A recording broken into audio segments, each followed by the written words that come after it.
Kindly subscribe my channel.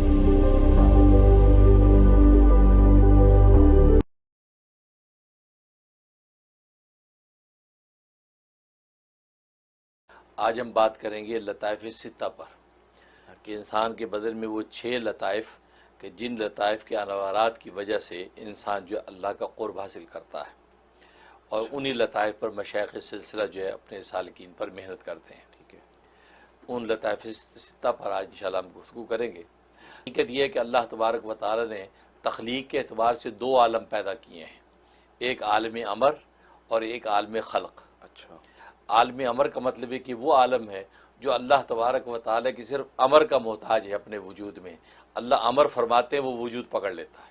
اچھا، جس کو قرآن نے کہا کہ انما امرہ اذا اراد شیئا فیقول له کن فیکون۔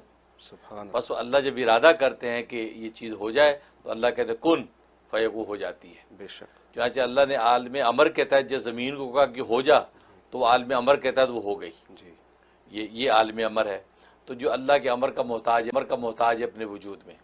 دوسرا عالم خلق ہے۔ عالم خلق وہ ہے کہ جو اللہ تبارک و تعالی وہ ایک تکوینی ترتیب کے تحت اس کو وجود بخشتے ہیں، اچھا، جس کو دوسرے مقام پہ فرمایا کہ ان ربکم اللہ الذی خلق السماوات والارض فی 6 ایام، کہ بے شک تمہارا رب وہ ہے، وہ اللہ آسمان کو پیدا کیا 6 دنوں میں۔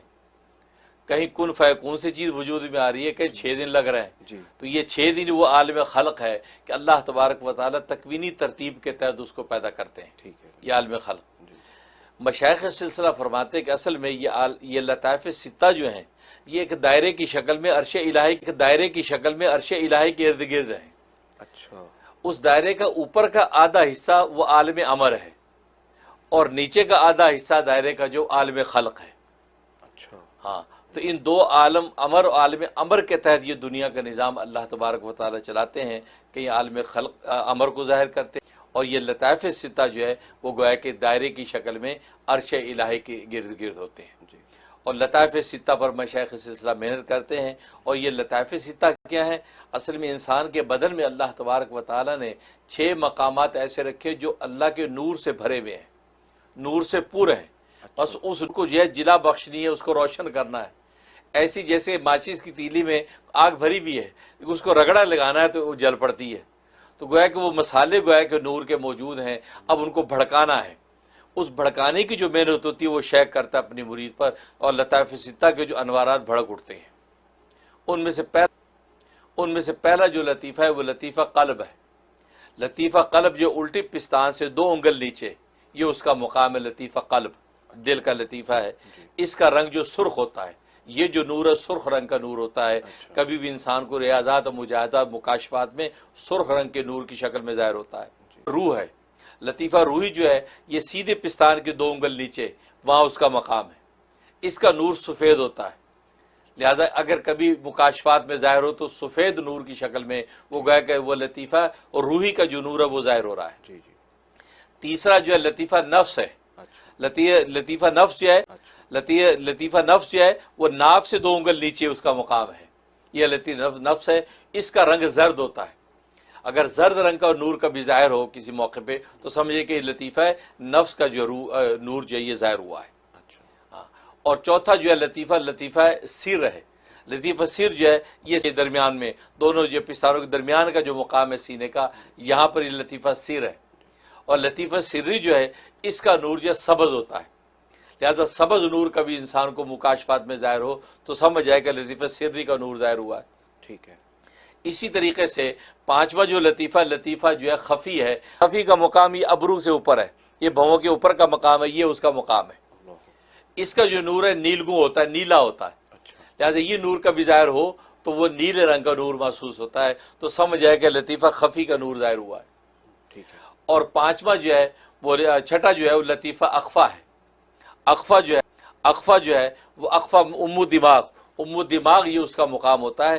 اس کا نور سیاہ ہوتا ہے، اچھا، سیاہ نور ہوتا ہے، جیسے بیت اللہ کا جو ہے غلاف سیاہ ہے، اس سیاہی کے اندر جو کشش ہے، جو انوار ہیں، اس کی کوئی نظیر نہیں ہے۔ بالکل اسی طرح کہ یہ جو نور ہے سیاہ، لیکن ایسا نور ہے کہ یہ اگر کبھی منکشف ہو سیاہی میں تو بڑے بڑے نور اس کے سامنے ماند پڑ جائیں، ایسا یہ نور ہوتا ہے۔ تو یہ نور جو ہے وہ نور گویا کہ لطیفہ اخفا کا نور ہے۔ اچھا تو یہ لطائف ستہ ہیں، گویا کہ یہ 6 لطائف، یہ مقامات ہیں۔ ان مقامات پر مرشد اپنے سالک سے محنت کرواتا ہے، تو یہاں جو نور چھپے ہوئے ہیں وہ بھڑکتے ہیں، جو اللہ تبارک و تعالیٰ کی محبت کا نوارات کے نظارے ہر طرح کرتا ہے۔ اور عجیب بات یہ کہ اللہ تبارک و تعالیٰ نے یہ ہر نور اور ہر لطیفے کے ساتھ جو ہے اس کے ایک ولایت کا مقام رکھا ہے۔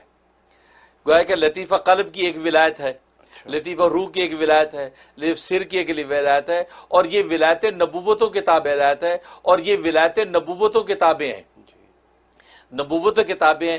کیونکہ یہ یاد رکھیں کہ یہ لطیفوں کے جو انوارات کیوں بھڑکائے جاتے ہیں، اس کی وجہ کیا ہے؟ اس کی وجہ یہ ہے کہ ہر لطیفے کے پڑوس میں ایک خلق بد ہے، ایک ایسا برا خلق ہے جو اس کے نور کو مٹا دینا چاہتا ہے، اس کو وہ بھڑک جائے اس کو بجھانا چاہتا ہے، اگر نہیں بھڑکا تو اس کو دبانا چاہتا ہے ہر ایک کے۔ لہذا لطیفہ قلب جو ہے اس کے پڑوس میں جو خلق بد ہے وہ شہوت ہے۔ شہوت کا جو خلق بد ہے، یہ خلق ضمیم جو ہے، یہ چاہتا ہے کہ وہ نور بھڑکے ہی نہ، اگر بھڑک جائے تو اس کو بجھائے، تو شہوت اس پہ غالب آنے کی کوشش کرتی ہے۔ جو ہوتا ہے وہ شہوت کو توڑ کے اس کے اثر کو ختم کرتا ہے اور اس کو بھڑکاتا ہے۔ بالکل ایسی ہے جیسے آپ جب چولہے میں آگ جلاتے ہیں تو آگ کو ہوا سے بچاتے ہیں، تب ہوا سے بچا کے اب آگ جلاتے تو بھڑکتی ہے۔ بالکل اسی طریقے سے پیر و مرشد جب وہ ایسے مجاہدات ضربے لگواتا ہے کہ وہ خلق بد کا اثر اس پر غالب نہ ہو اور وہ چیز بھڑک اٹھے۔ تو لطیفہ قلب کے جو پڑوس پہ جو نور ہے، وہ جو پڑوس میں جو خلق بد ہے وہ شہوت ہے جو اس کو بجھاتا ہے۔ اور لطیفہ روحی جو ہے، لطیفہ روحی کے پڑوس کے اندر جو ہے وہ جو خلق ہے وہ غیظ و غضب ہے، غصہ، غیظ و غضب۔ تو یہ غصہ جو یہ ایسے کا خلق بد ہے جو لطیفہ روحی کو مٹانا چاہتا ہے، دبانا چاہتا ہے۔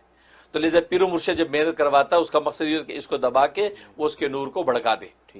اور تیسرا لطیفہ نفس جو ہے، لطیفہ نفس کے پڑوس کے اندر جو ہے جنسی شہوت انسان کی جو ہے اس کے پڑوس میں ہے، وہ جنسی شہوت جو اس کے اوپر غالب آنا چاہتی ہے، لیکن وہ اس کو توڑ کے اور اس کو جو ہے وہ ایک عفت اور پاکدامنی کی طرف لے کے جاتا ہے۔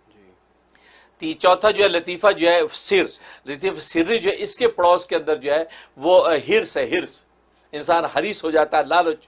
تو ہرس اور لالچ اس کے انوارات کو دبانا چاہتی ہے یا اس کو بھڑکنے نہیں دینا چاہتی، تو پیر و مرشد پھر اس کے زور کو توڑ کے اس کے نور کو بھڑکاتا ہے۔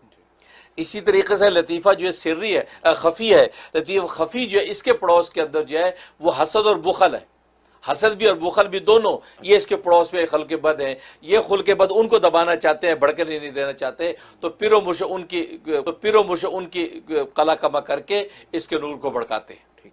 اور اسی طرح لطیفہ اخفا جو ہے، لطیفہ اخفا کے پڑوس میں تکبر اور غرور ہے، کبر اور تکبر اس کے پڑوس میں ہوتا ہے، تو کبر اور تکبر کو توڑ کے پیر و مرشد جو ہے وہ اس کے انوارات کو روشن کرتا ہے۔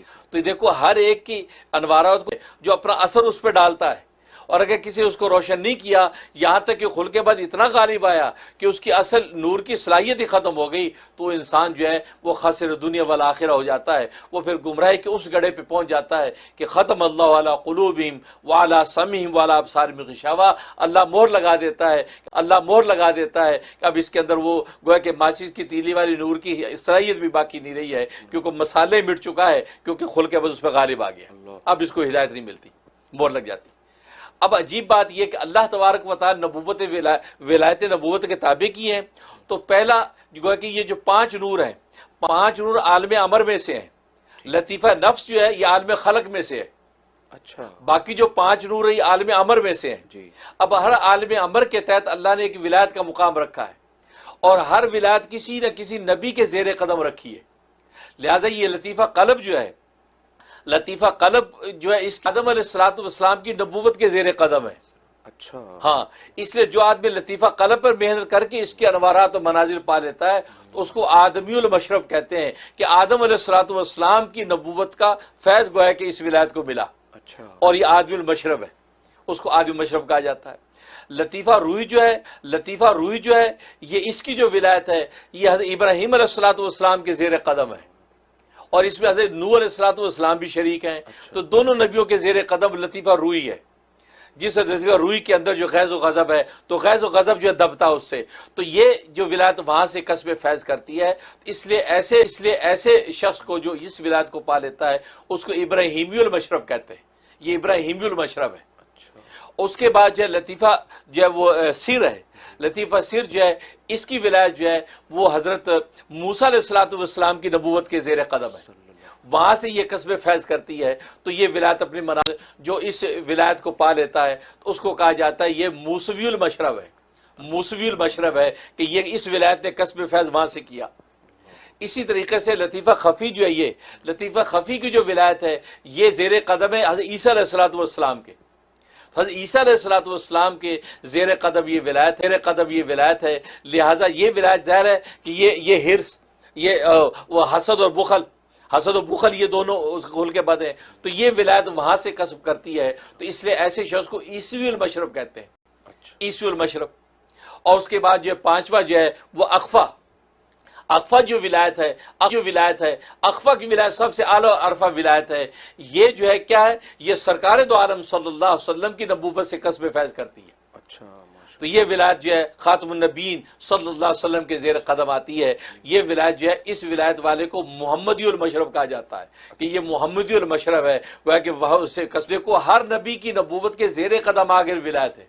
اور یہ وجہ ہے کہ ایک عجیب بات محققین صوفیہ نے لکھی ہے کہ ہر دور میں اللہ تبارک و تعالی انبیاء اکرام کی تعداد کی مقدار دنیا میں ولی قائم رکھتے ہیں. اللہ اکبر. یعنی کم و بیش 1,24,000 انبیاء ہیں. تو کم و بیش 1,24,000 ولی دنیا میں موجود کسی نہ کسی شکل میں رہتے ہیں. سبحان اللہ. اب اس میں اولو العزم نبی بھی ہیں رسول ہیں. اولو العزم انبیاء جو ان کی تعداد 313 ایک روایت کے مطابق ایک میں 110 ہے. تو جو ٹاپ کے ولی ہیں وہ 110 یا 313 بھی رہتے ہیں. اچھا تو گویا کہ اس طریقے سے اللہ تبارک و تعالی نے یہ نظام قدرت چلا رکھا روحانیت کا کہ اس طرح قصب فیض کر کے ان انوارات کو لے کے چلتا ہے. تو خدا